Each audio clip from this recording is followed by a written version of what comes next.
या सगळ्या श्रद्धा अंधश्रद्धेतनं बाहेर या जरा सगळ्यातनं. डोकी हलवा नीट. ते आमच्या बाळा नांदगावकर इथे त्या ह्याच्यातनं घेऊन आले काय ते छोट्याशा कमंडलूमधनं पाणी घेऊन आले. म्हटलं हड म्हटलं मी नाही पिणार. अहो मला सांगा, आता तो सोशल मीडिया आल्या पूर्वीच्या काळात ठीक होतं. मी त्या सोशल मीडियावरती बघतोय माणसं तिथे आलेल्या बाया बिया घासतायत. आणि बाळा नांदगावकर साहेब गंगेचं पाणी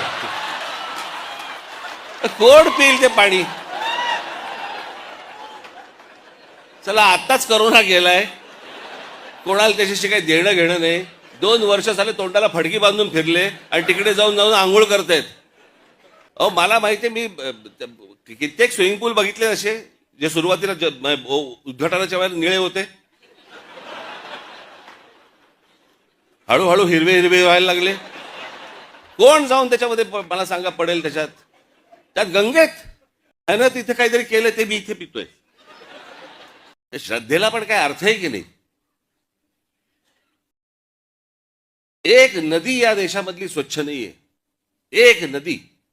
हर्निया मूळव्याध, पित्ताचे विकार, पित्ताशयाचे खडे, हायटिस हर्निया या प्रकारच्या आजाराने त्रस्त असाल आणि दुर्बिणीद्वारे शस्त्रक्रिया करून घ्यायची असेल तर हडपसरच्या सुप्रसिद्ध डॉक्टर म्हस्के हॉस्पिटलमध्ये त्वरित संपर्क साधा आणि विश्वासार्ह उपचार अनुभवा.